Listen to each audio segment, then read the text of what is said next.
Usually when we look at a massive disaster, say a bridge collapsing or maybe a commercial airliner going down, we instinctively want to find the single point of failure. Oh, totally. The human brain just craves that simplicity. Right. We want to find the one snapped suspension wire, the single bad rivet. Or like one catastrophic calculation error in the architectural blueprints. Exactly. Because if we can just isolate that one specific mistake, the disaster makes sense. We can fix it and, well, the structure holds. It is deeply comforting to look for a binary cause and effect. It gives us this illusion of control. Yeah, we want to believe that tragedies are anomalies, just isolated accidents that could easily be prevented next time. But then you step into the world of literary tragedy. Oh boy, do we ever. Specifically for this deep dive, you are stepping into the sweltering, blood-soaked streets of Verona. Yes. And suddenly, that comforting structural logic completely evaporates. Because when you actually look at the original Project Gutenberg text of William Shakespeare's The Tragedy of Romeo and Juliet, you realize very quickly that we are not looking at a single snapped wire. Not at all. We are looking at a machine that was meticulously engineered, like over generations, to do absolutely nothing but explode. That is the defining terror of this text, actually. It is a systemic, inescapable trap. Yeah. Every single gear in the societal machine is greased with ancient, inherited hatred. And virtually every character we meet is just another moving part, pushing that machine toward inevitable detonation. And we are dismantling that machine today. We're looking at the foundational mechanics of a story that honestly suffers from its own massive popularity. Oh, absolutely. The pop culture osmosis of the play has completely flattened it into a straightforward romance. Right, because we all think we know this one, right? Yeah. Boy meets girl, families hate each other, there's a tragic mix-up with some poison in a tomb, the end. Which is such a surface-level reading. It really is. Because looking at my notes and reading through the original text this week, reading through it, the mechanics of this plot are so much darker, so much more systemic, and deeply, deeply psychological. To actually understand the lovers, which is your goal, if you really want to grasp the gravity of this work, you cannot separate them from the crucible they're forced to exist in. The environment itself. Exactly. The toxicity of Verona is the main character. Okay, I want to start exactly there with that toxicity. Because the play doesn't open with Romeo mooning over a girl. No, it doesn't. And it doesn't open with Juliet on a balcony. I'm looking at the very first lines of Act 1, Scene 1, and we are just thrown headfirst into this ancient grudge. Right into the deep end. Right. But what stood out to me immediately is who is actually doing the fighting. It's not Lord Capulet and Lord Montague crossing swords. Far from it. The play opens with the working class. Yeah. We're introduced to Samson and Gregory, who are servants to the house in Capulet. They're essentially foot soldiers. They are just guys walking down the street, carrying swords and bucklers, completely hyping each other up about how much they despise the Montagues. I got the text right here. Samson says, "A dog of the house of Montague moves me." And it goes from 0 to 100 so fast. It really does. They start making these incredibly violent, heavily misogynistic jokes, like Samson is bragging that he will push the Montague men into the gutter. Right. And then he says, "I will show myself a tyrant. When I have fought with the men, I will be civil with the maids. I will cut off their heads, or their maiden heads." The speed at which their banter devolves into threats of sexual violence and murder is the crucial takeaway from this opening. It's super aggressive. It establishes the baseline reality of Verona. Dominance and violence are the default languages. Wow. Yeah. This is not a polite aristocratic disagreement over property lines or, political theory. This is a systemic societal infection. And it has trickled all the way down to the lowest levels of the household. But wait, let's unpack this for a second. Samson and Gregory aren't even Capulets by blood. They just work there. Right. So why are they so aggressively invested in a blood feud that has literally nothing to do with their actual families? Because in this specific historical and cultural context, your identity is entirely bound to the livery you wear. So the uniform. Yes. They are adopting the hatred of their wealthy employers to give themselves a sense of status, identity, and power. Oh, that makes so much sense. In Elizabethan society, which this Italian setting is really mirroring, aristocratic households functioned almost like private militias. Jeez. If you wore the Capulet colors, you absorbed the Capulet enemies. Yeah. It's pure ideological conditioning. It reminds me of like a modern game turf war, where even the lowest level recruits, like the foot soldiers, are perfectly willing to kill each other over a specific color of clothing. Or a street corner. Exactly. Yeah. They've grown up in an echo chamber where this generational hate is completely normalized. It is the only reality they know. But what actually triggers the massive riot in this scene is almost comically petty. Oh, it is the definition of petty. Abram and Balthazar, who are servants for the Montague family, happen to walk by. Just walking down the street. And Samson, who is just puffing his chest out about being a terrifying tyrant, decides he wants to provoke them. But he doesn't just draw his sword and attack them, which is the funny part. Right, he does this weirdly passive-aggressive gesture. He says, "I will bite my thumb at them," which is disgrace to them if they bear it. Biting your thumb, I had to look this up when I was reading it. It's basically the Elizabethan equivalent of flipping someone the bird across the street, right? Essentially, yes. It's an insulting, contemptuous hand gesture. But watch how the dialogue functions here. Okay. It's a masterclass in escalating tension through legalistic loopholes. Abram stops and asks, "Do you bite your thumb at us, sir?" And Samson realizes he might get in trouble. Exactly. Suddenly, Samson realizes there could be severe legal consequences for initiating a street fight. So he turns to his buddy Gregory and asks, "Is the law of our side if I say I?" He's checking with his lawyer before he throws the punch. He really is. Ah. Because the environment they are in is a powder keg. But it's a powder keg that is heavily policed. Right. When Gregory tells him no, the law is not on their side if they start it, Samson tries this absurd backtracking. I love this line. He says, "No, sir, I do not bite my thumb at you, sir, but I bite my thumb, sir." Which is such a middle school playground tactic. Literally, it's like, I'm not touching you, I'm just waving my hands in the air. But in an environment saturated with toxic masculinity and inherited hatred, childish posturing escalates into lethal violence in seconds. Yeah, it goes bad fast. The dialogue becomes this rapid-fire volley. "Do you quarrel, sir? Quarrel, sir? No, sir. But if you do, sir, I am for you." I serve as good a man as you, no better. You lie. Draw if you be men. The moment the accusation of lying is thrown out, the swords are drawn. And it just spirals out of control. Benvolio, who is Romeo's cousin, runs in and actually tries to stop it. He's beating down their swords. The peacemaker. Right. But then Tybalt shows up, completely misinterprets what Benvolio is doing, and attacks him. Naturally. Next thing you know, random citizens of Verona are out in the street with clubs, literally beating up both the Capulets and the Montagues. That's a full-on riot. And then the elderly heads of the families, Capulet and Montague, shuffle out in their nightgowns, yelling for their swords. It is absolute pandemonium. And that is when Prince Aeschylus arrives on horseback to shut the entire city down. Thank goodness. The prince's monologue here is the thesis statement for the political reality of the text. Okay, let's look at that. He rides in and calls them rebellious subjects, enemies to peace, profaners of this neighbor-stained steel. Neighbor-stained steel, wow. He paints this horrifying picture of citizens turning their weapons on their own neighbors, trying to quench the fire of their rage with purple fountains issuing from your veins. He's saying they are literally trying to put out a fire with each other's blood. It's intensely graphic. It is meant to be shocking. And he drops a massive piece of exposition here that blew my mind when I read it closely. He says, 3 civil brawls, bred of an airy word, by thee, old Capulet and Montague, have thrice disturbed the quiet of our streets. 3 times. 3 massive city-wide riots. And note the phrase he uses, bred of an airy word. Yes, that is vital. Meaning like a rumor or just an insult. An insult, a passing comment, a thumb bite, something utterly without substance, an airy word. Right.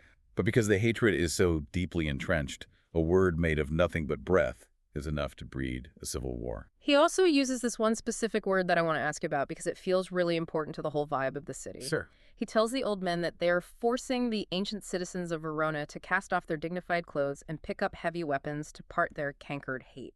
What does cankered actually mean in this specific context? Oh, it's a brilliant, multifaceted metaphor. A canker is a disease, an ulcer, a spreading sore. Gross. It also refers to a worm that destroys a plant from the inside out, but it also means rust. Oh, rust. Okay. So when Aeschylus says they are cankered with peace, to part your cankered hate, he is saying the peace of the city is decaying, rusting away, because their hatred is a terminal disease that is eating Verona from the inside. So the city is literally sick. Fatally sick. And Aeschylus finally decides he has to perform a radical surgery to stop the infection. He sets the ultimate stakes for the rest of the narrative. He has to. He tells them, if ever you disturb our streets again, your lives shall pay the forfeit of the peace. He institutes the death penalty for street fighting. Which is the most vital piece of structural engineering the author lays down. Think about the implications for the rest of the deep dive. Okay. We've just established a world where violence is the absolute baseline. Right. The citizens are infected with a hatred they don't even fully understand, and now the penalty for acting on that baseline instinct is execution. Imagine being 13 or 16 years old and growing up in that specific environment. It's a nightmare. You're born into a family where your last name is essentially a military uniform. Your servants are getting into knife fights at the market, and the government is threatening to execute your family members if anyone steps out of line. It's suffocating. Completely suffocating. And it completely reframes the central romance. How so? Because into this world of blood and rust and thumb-biting steps a young man who decides to completely reject the language of violence for the language of love. Okay, but let me challenge that for a second. Go ahead. Is Romeo really being revolutionary? Because when we first meet him, he's just incredibly depressed over a girl named Rosaline who doesn't want to date him. Huh. He's locking himself in his room and crying. Isn't he just acting like a typical moody teenager? On the surface, yes. He is displaying all the classic symptoms of Petrarchan melancholy. The sighing and the poetry. Exactly. The exaggerated poetic sighs of an unrequited lover. Oh. But consider the societal contrast. The expectation of a young nobleman in Verona is to be out in the streets, defending the family honor with a rapier. Like Tybalt. Yes. Romeo rejects that. He refuses to participate in the feud. He prefers the isolation of the forest and his own emotional internal landscape. So his emotional sensitivity is actually a form of rebellion against the toxic masculinity of his family. Precisely. It is a quiet rebellion at first. Right. And when that sensitivity shifts from Rosaline to Juliet, who's a Capulet, it stops being mere teenage rebellion and becomes an act of profound treason against his own bloodline. Because he's loving the enemy. The feud is a closed system. It requires everyone's participation to maintain its structure. So you can't just opt out. No. When you introduce a foreign element like pure unfiltered love into a closed system of pure hate, the system cannot absorb it. It rejects it. It is going to violently, aggressively reject it. And the physical embodiment of that violent rejection is Juliet's cousin. Ah, Tybalt. Yes, Tybalt. If we are looking at the mechanics of why this tragedy actually happens, we have to talk about him. He is the guy who makes sure the machine explodes. Tybalt is a fascinating psychological study. He really is. If the Capulet-Montague feud is a theoretical concept to the older generation or an excuse to swagger for the servants to Tybalt, the feud is a fundamentalist religion. He's a zealot. He is the uncompromising, pure flame of the Capulet house. I noticed this the second he walked into the play. Let's go back to that first street brawl we were just talking about. Okay. Benvolio has his sword out, but he's actively trying to beat down the servants' weapons. He literally says, "I do but keep the peace. Put up thy sword." And Tybalt's entrance line tells you everything you will ever need to know about how his brain works. It's so intense. He points his weapon at Benvolio and says, "What, drawn and talk of peace? I hate the word as I hate hell, all Montagues, and thee. Have at thee, coward." The absolute absence of nuance in Tybalt is terrifying. Look at the three things he equates. And now Montagues and peace. Right. He groups the concept of peace with hell. He thinks peace is a bad thing. To Tybalt, peace isn't a civic virtue. It is a moral failing. Wow. It is a weakness. It is synonymous with eternal damnation. He genuinely cannot comprehend the idea of someone holding a drawn sword and not wanting to use it to slaughter an enemy. It just doesn't compute for him. His worldview is entirely binary. You are either a Capulet or you are a target. He really is like a piece of malware in the societal system. His internal programming simply will not allow them to see a Montague and not try to destroy them. That's a great way to put it. And we get to see this programming clash in real time, not just with the Montagues, but with his own family during the massive Capulet feast in Act 1, Scene 5. This is one of the most revealing scenes for the internal political dynamics of the Capulet family. Let's set the scene for the listener. Lord Capulet is throwing this enormous masquerade ball. Right. Romeo crashes it in a mask, mostly because his friends dragged him there to get his mind off Rosaline. And while Romeo is across the room, catching his very first glimpse of Juliet, Tybalt overhears him speaking, just speaking, Right. He doesn't even see Romeo's face because of the mask. He says, "This, by his voice, should be a Montague."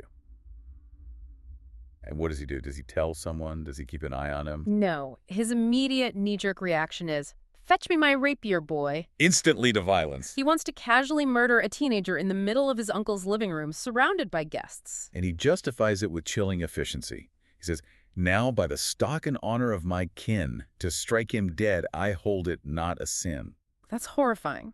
He genuinely believes that premeditated murder is sanctified by his family name. He does. But here is where we see the generational friction within the Capulet house. Right, because Tybalt is not the head of the family. Exactly. He's a nephew. So he goes to Lord Capulet, points Romeo out, and fully expects his uncle to be thrilled. He thinks he's being a good soldier. Right. He says, "Uncle, this is a Montague, our foe, a villain that has hither come in spite, to scorn at our solemnity this night." And Lord Capulet's reaction is incredible because it completely short-circuits Tybalt's entire reality. It really does. Capulet looks over at Romeo and says, "Content thee, gentle coz, let him alone." He essentially says, chill out, leave the kid alone. And Capulet's reasoning is vital to understand. He knows that Romeo carries himself like a portly gentleman. Meaning well-behaved. Yes. And he admits that the whole city of Verona brags that Romeo is a virtuous and well-governed youth. Capulet explicitly states that he would not do Romeo any harm in his own house for all the wealth in the town. Wait, I need to understand this. Lord Capulet is the guy whose name is on the feud. Yes. He's just out in the street in his nightgown ready to fight. Why is he suddenly defending the son of his mortal enemy? Because of the Elizabethan social contract of hospitality, and because Capulet is capable of compartmentalization. The patriarch of the house is playing a political game. He is hosting a major societal event. To have a murder occur in his own hall would be a massive breach of honor and hospitality. It would make him look terrible. Exactly. He respects his own social standing in that specific moment more than he hates the Montague boy. He has the authority to turn the hate off when it is politically convenient. So Capulet is saying, we hate them, but not tonight and not in my house. Right. But Tybalt doesn't have an off switch. Even when the patriarch of his family gives him a direct order to stand down, Tybalt's programming resists. He literally talks back to the head of the family. He says, "It fits when such a villain is a guest. I'll not endure him." Which is a catastrophic mistake in this power dynamic, isn't it? Massive. You have to view the Capulet household almost like a strict military chain of command. The patriarch is an absolute monarch within his own walls. Yeah. For a nephew to challenge his authority in front of guests is unthinkable. And Capulet just absolutely explodes on him. I'm reading this, and it is a brutal public humiliation. Let's hear it. He says, "He shall be endured." What, good man boy? I say he shall. Go to. Am I the master here or you? Go to. You'll not endure him. God shall mend my soul. You'll make a mutiny among my guests. Notice how Capulet's ego is intensely fragile there. Oh, absolutely. He calls Tybalt a saucy boy and a princox, which was a really insulting term for a conceited, arrogant child. A pingcox. I love that word, but it's harsh. It is. He reminds Tybalt that he is not the master. He publicly dresses him down to bring him to heel and reassert his dominance over the family structure. And Tybalt has no choice. He is forced to submit, he has to swallow his pride and put his sword away. But he doesn't just let it go. No. As he walks away, he delivers this vow to himself that essentially seals Romeo and Juliet's fate. The crucial vow. He says, "Patience perforce with willful color meeting makes my flesh tremble in their different greeting. I will withdraw. But this intrusion shall, now seeming sweet, convert to bitter gall." Let's unpack the mechanics of that specific vow, because it is the engine of the tragedy for the listener. Okay, let's break it down. Patience perforce means forced patience. He's being forced against his will to tolerate Romeo. Right, by his uncle. Willful choler means his natural burning bilious anger. When you force patience onto burning anger, the psychological friction is so intense that his physical body is reacting to it. His flesh is literally trembling. He is internalizing all of this fury, all of this public humiliation from his uncle, and he's projecting all of it onto Romeo. He isn't letting it go. He's bottling it up to ferment into poison, bitter gall. Exactly. And for anyone studying the mechanics of this plot, Tybalt is the structural weak point that ensures the tragedy happens. Think about the alternative timeline for a second. Right. Lord Capulet was completely fine with Romeo being at the party. He was. If Tybalt could just let a perceived slight go, Romeo dances with Juliet, they fall in love, and maybe they eventually approach their parents to negotiate a peace treaty through marriage. It's barely possible. But because Tybalt is incapable of letting it go, he sends a formal letter of challenge to Romeo's house the very next morning. Tybalt forces the issue. Without Tybalt's inability to adapt, the fatal street fight never happens. Romeo is never banished. The lovers don't end up in the tomb. Tybalt is the inevitable monstrous consequence of the feud. When you teach generations of children to hate blindly and prioritize family honor above human life, you eventually produce a zealot. Yeah. You produce someone so radicalized that they cannot be controlled even by the people who invented the hatred in the first place. So if Tybalt is the physical manifestation of the feud acting with deadly predictable precision, we have to look at the other side of the equation. The unpredictability. Yes, we need to talk about the chaotic variable, the wild card, who actively chooses to step into the feud's gravitational pull and accelerates the whole machine to a breaking point. We need to talk about Mercutio. Mercutio. Mercutio is arguably one of the most brilliant, complex, and ultimately tragic characters in the entire Shakespearean canon. I couldn't agree more. To understand why Mercutio breaks the plot, you first have to understand his social positioning in Verona. Right, because he's not a Montague. I think a lot of people forget that because he hangs out with Romeo so much. He has no genetic skin in the game.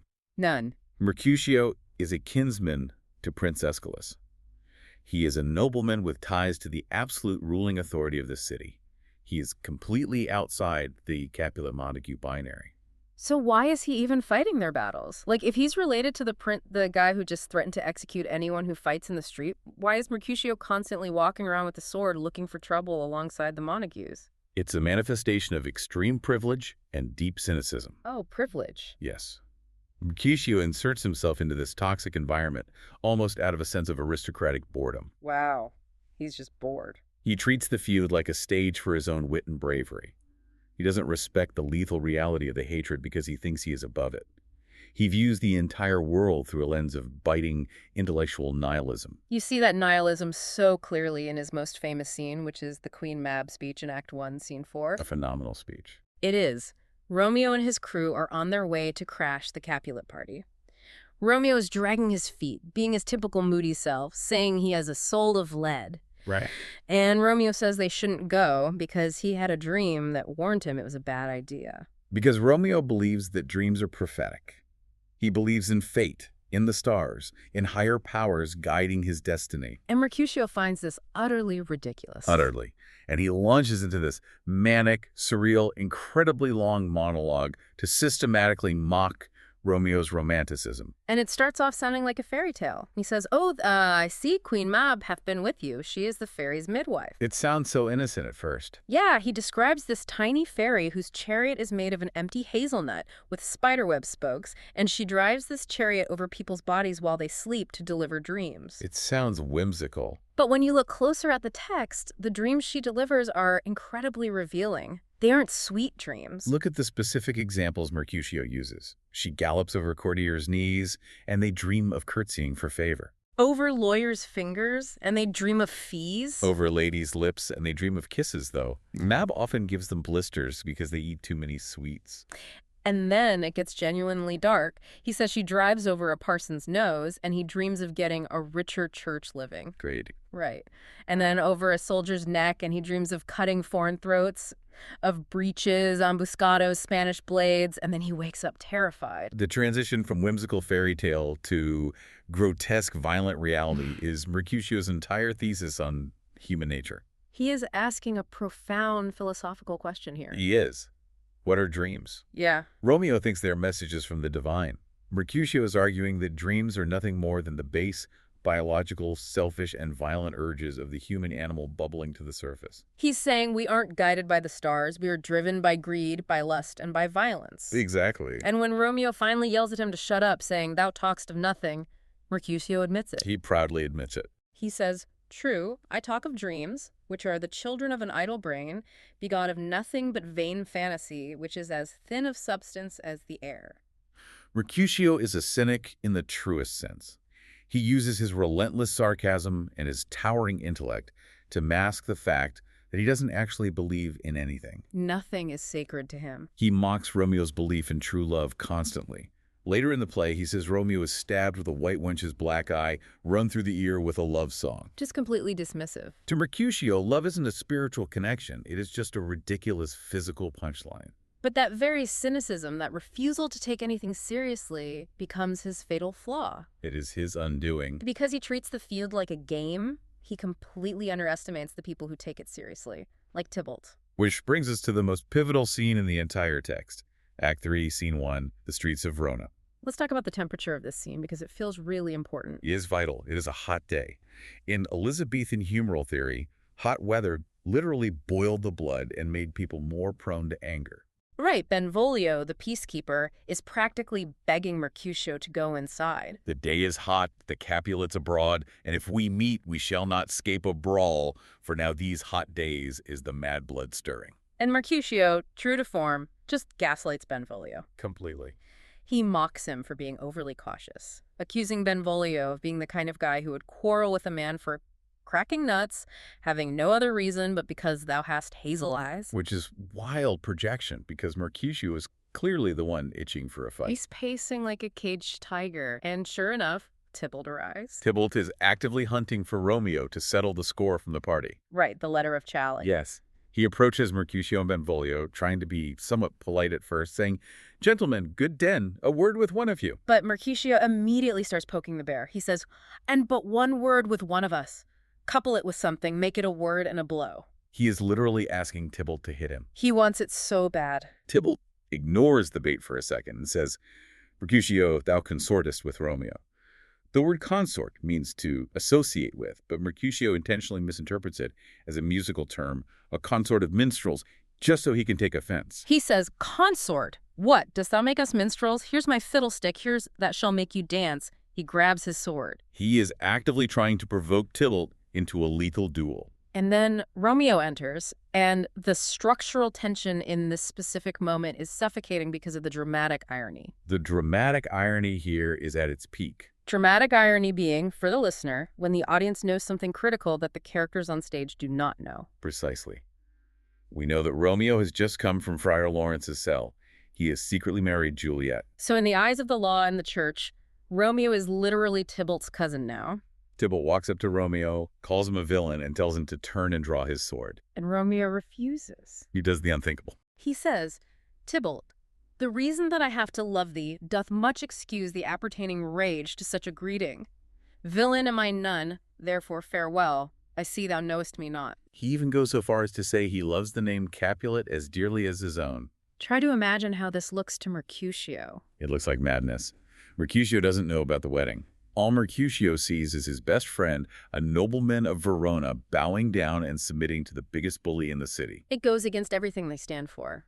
In the strict Elizabethan dueling code, the duello, taking the lie direct, being called a villain and refusing to fight, was the ultimate destruction of your social honor. And Mercutio's toxic masculinity just snaps. He cannot process Romeo's pacifism. He cries out, "Oh, calm, dishonorable, vile submission." Alla stoccata carries it away. Alla stoccata is a fencing term, right? Yes, a deadly thrust. He draws his own sword and steps in.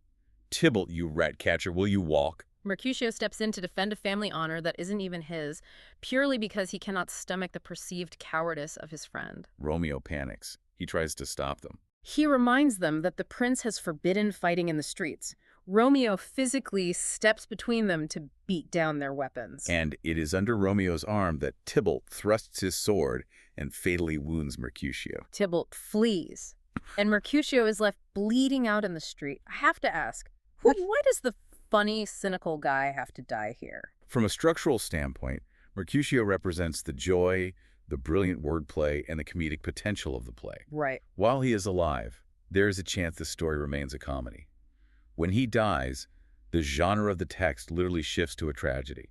The color is violently drained out of the world. And his death scene is incredibly painful to read because he stays in character until the very end. He refuses to drop the performance. He is bleeding to death, and when Romeo asks if the hurt is bad, Mercutio says, "No, 'tis not so deep as a well, nor so wide as a church door, but 'tis enough 'twill serve. Ask for me tomorrow, and you shall find me a grave man." He's making puns with a punctured lung. It's unbelievable. The pun is a psychological defense mechanism. He is trying to intellectualize his own murder. But that mechanism breaks down in real time Yeah, you see the cracks. because interspersed with those jokes is a horrifying realization. He screams, "A plague of both your houses," He repeats it 3 times. It is a curse. because he finally sees the truth. The feud isn't a game. It's not a platform for him to show off his rapier skills. It is a senseless disease, a plague, and it has just killed an innocent bystander. He says, "They have made worms meat of me." The cynicism completely evaporates. And this is a crucial takeaway for our listeners studying this scene. Pay close attention to Mercutio's motivations. Okay. He doesn't die for the Montague name. He dies for his own pride.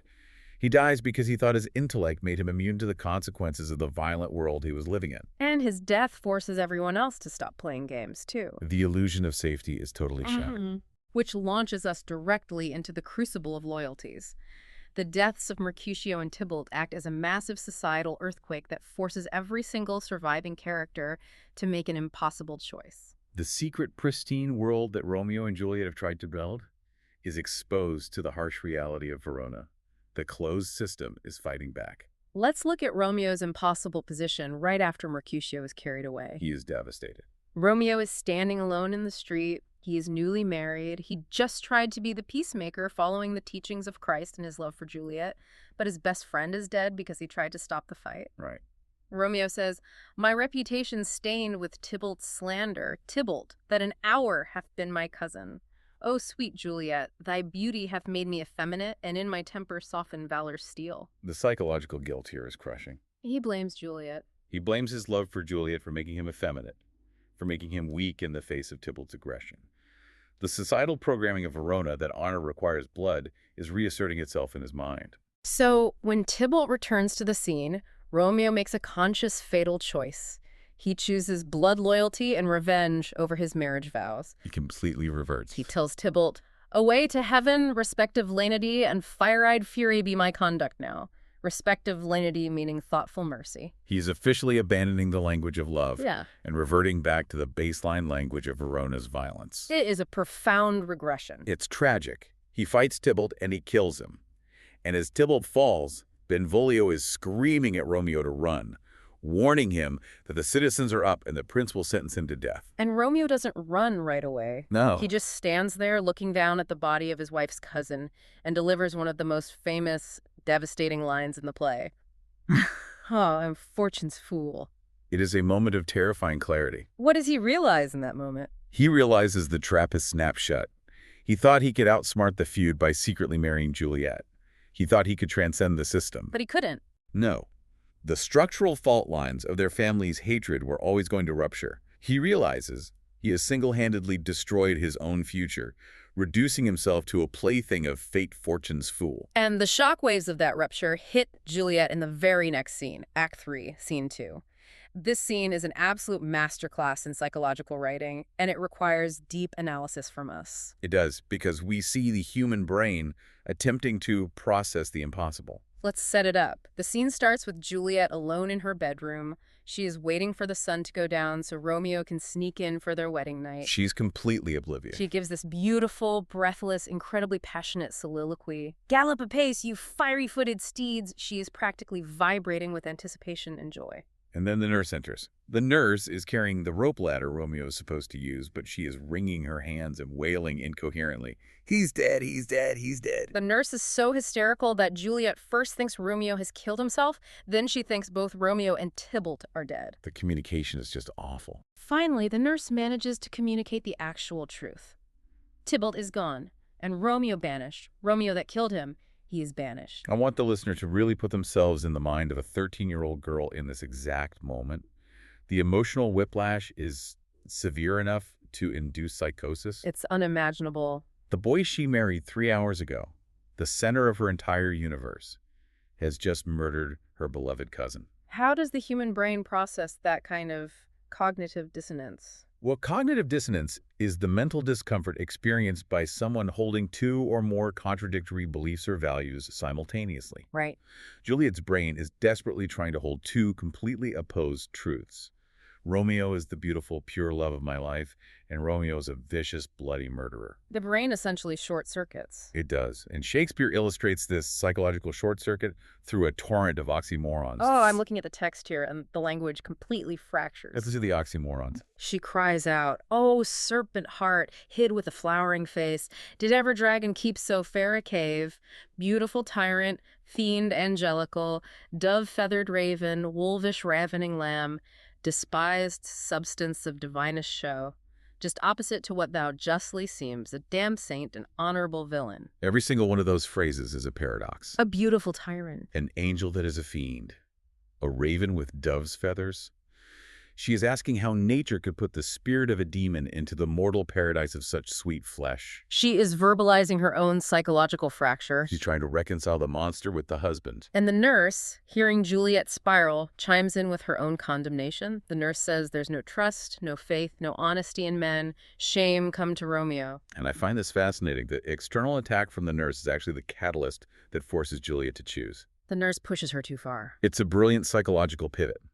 The moment an external threat attacks Romeo, Juliet's internal conflict resolves. She snaps out of her paradoxes and aggressively defends him. She snaps back at the nurse. "Blistered be thy tongue for such a wish. She was not born to shame." And then she asks the defining question of her entire character arc. She asks herself, "Shall I speak ill of him that is my husband? Ah, poor my lord, what tongue shall smooth thy name when I, thy 3 hours wife, have mangled it?" And notice how she rationalizes the violence. She reasons, "But wherefore, villain, didst thou kill my cousin? That villain cousin would have killed my husband." She realizes that in a fight to the death between the two, she is relieved that her husband survived. This is the ultimate test of her loyalty. In this monologue, she makes a definitive active choice. She sheds her inherited identity as a Capulet entirely and chooses her new, self-made identity as Romeo's wife. She says that the word banished is worse than the death of 10,000 Tybalts. The structural importance of this choice cannot be overstated. This is the absolute climax of the plot's internal mechanics. Right. Every single motivation from here on out, Romeo fleeing to Mantua, Juliet's parents violently forcing her to marry Paris to cure her grief, Friar Lawrence inventing the fake death potion, the desperate race against time, every bit of it is a direct result of the loyalties shifting in Act 3. The secret is out.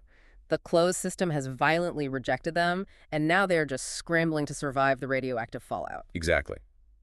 But how do we, as the audience, track that radioactive fallout emotionally? How does the author map out the internal state of these characters when the plot is moving at such a breakneck speed? That brings us to a really fascinating question of craft.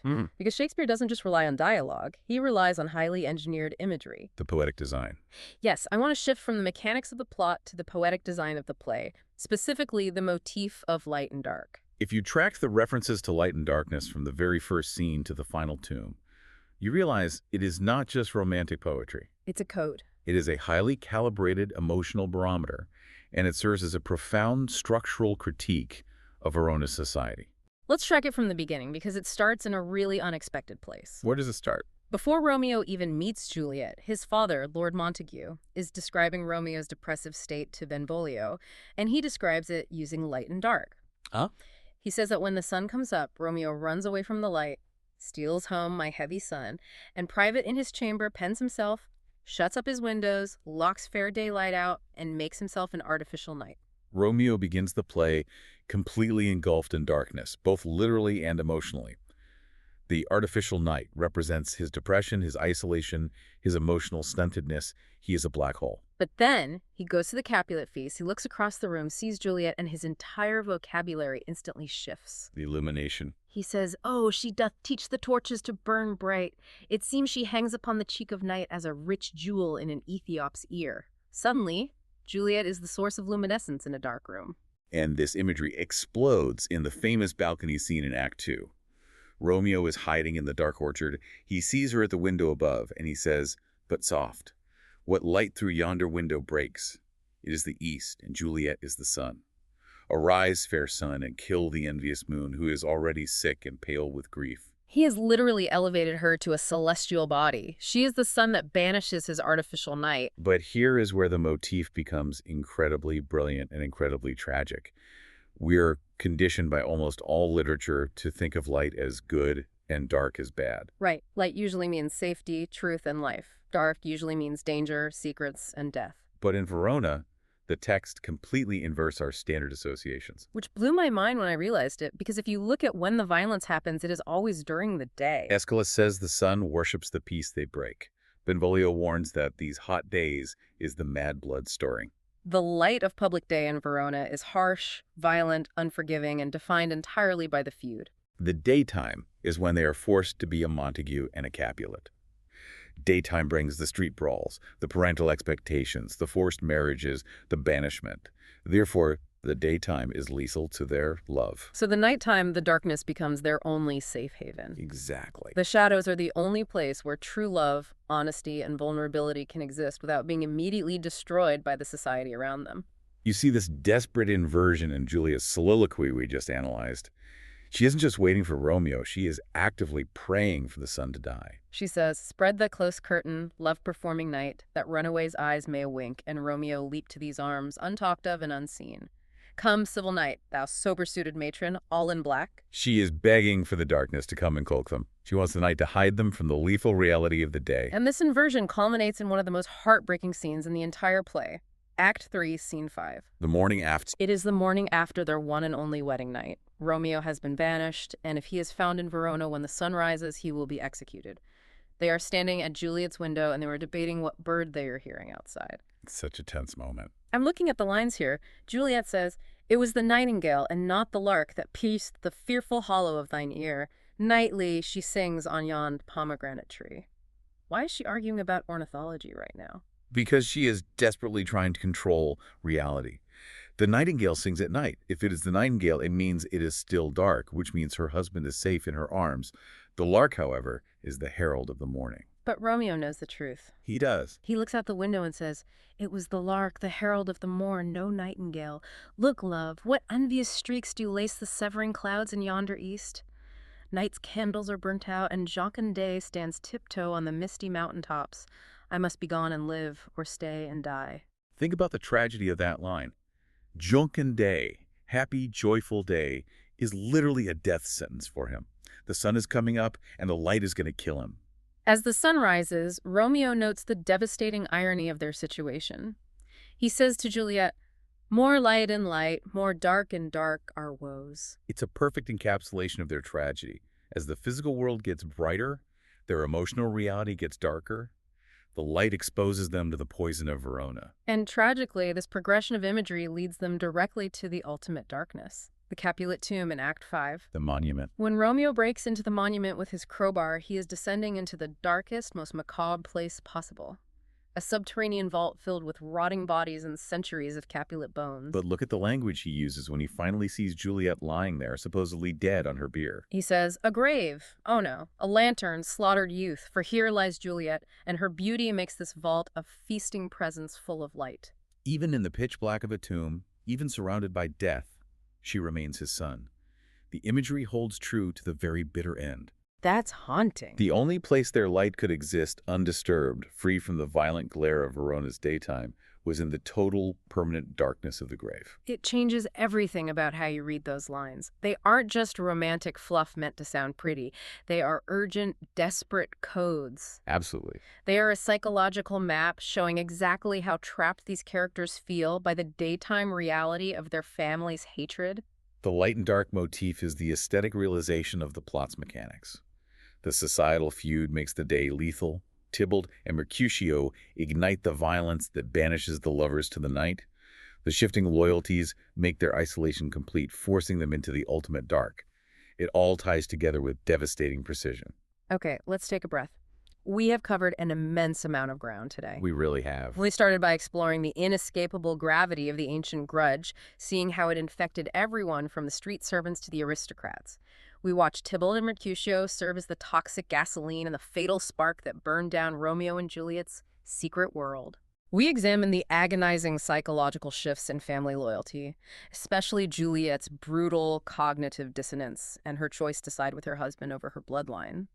And we tracked the emotional barometer through the brilliant inversion of light and dark imagery. Anyone listening now has a comprehensive structural understanding of the pillars of this tragedy. You understand the why and the how, not just the what. But before we conclude, there is one final, deeply provocative piece of the puzzle that we haven't discussed yet. A thought for the listener to mull over and explore on their own. Yes, I want to leave them with this. I love a curveball. What have we missed? Consider the role of Friar Lawrence. He's a friar. Okay. Throughout the text, the characters blame the feud, they blame the stars, they blame Tybalt, they blame fortune. But look at the actual mechanical actions of the friar. He is the adult in the room. He is their spiritual guide. Right. When Romeo first comes to him, the friar chides him for being fickle, noting he was just crying over Rosalind. But then, the friar agrees to marry them in secret, hoping to turn household's rancor to pure love. Which, on the surface, sounds like a noble political goal. He's trying to heal the city. It does sound noble. But look at the execution. He marries two volatile teenagers from warring families in absolute secrecy, without a plan for what happens next. He really just wings it. When Romeo is banished, instead of stepping forward using his religious authority and telling the parents the truth to save the children, the friar decides to play God. He comes up with the most insane high-risk plan imaginable. He gives a 13-year-old girl a vial of distilled liquor to induce a coma so deep it perfectly mimics a corpse. No warmth, no breath shall testify thou livest. He essentially forces a child to experience her own death. He puts her through the psychological torture of waking up in a family crypt surrounded by the rotting corpses of her ancestors, including her recently murdered cousin Tybalt. And his communication plan for this insanely dangerous scheme is incredibly flimsy. He just sends a letter via a coworker, Friar John. Yes, and Friar John gets quarantined because the town health officials suspect he was in a house with the infectious pestilence. The letter never arrives in Mantua. So Romeo buys real poison and goes to the tomb believing Juliet is actually dead. But the truly damning moment for Friar Lawrence, the moment that cements his culpability, is at the very end of the play. I am looking at Act 5, Scene 3. The friar arrives at the tomb with a lantern and a crowbar. He goes inside. He finds Paris dead in a pool of blood. Yes. He finds Romeo dead with the cup of poison. And then Juliet wakes up. The child he put in this situation wakes up in a slaughterhouse. She asks him, "Oh, comfortable friar, where is my lord?" And the friar hears the night watch coming. The police are outside. He panics. He says, "I hear some noise. Lady, come from that nest of death. Come, I'll dispose of thee among a sisterhood of holy nuns." He isn't trying to help her process this trauma. He's trying to hide her in a convent to cover up his own massive, catastrophic mistakes. And when she refuses to leave Romeo's body, what does the adult, the holy man, the mentor, actually do? He says, "Stay not to question, for the watch is coming. Come, go, good Juliet. I dare no longer stay." He runs away. He literally abandons a highly traumatized, freshly widowed, suicidal teenager alone in a pitch-black crypt with her dead husband and a bloody dagger, purely to save his own skin from the authorities. So the question I leave the listener with is this. For all the blame placed on the ancient grudge, or the hot-headedness of youth, or the alignment of the stars, is the ultimate architect of this specific final catastrophe actually the one adult who was trying to play God, fix the machine on his own, and then cowardly fled when it blew up in his face? That completely rewrites how I view the ending. It's not just a romantic tragedy, it's a massive failure of adult responsibility. It really is an incredible, terrifying text once you pull the machinery apart. To the lifelong learner, the student, the reader putting the pieces together, you now have the tools, the deep textual evidence, and the historical context to master this play. Imagine being 13 and realizing the adults in your life have built a world so broken that your only way out is faking your own death. That is the reality you have to put yourself in here. Understanding the mechanics of how a tragedy is built is the only way to truly understand the humanity of the characters trapped inside it. At the top of the deep dive, we talked about how a structural disaster isn't just a single snapped wire. Verona was a machine engineered over generations, carefully assembled out of hatred, pride, and silence, and set on a hair trigger. Romeo and Juliet didn't build the machine. They just had the extreme misfortune of being the one standing inside it when the gears finally caught, and the whole thing did exactly what it was designed to do.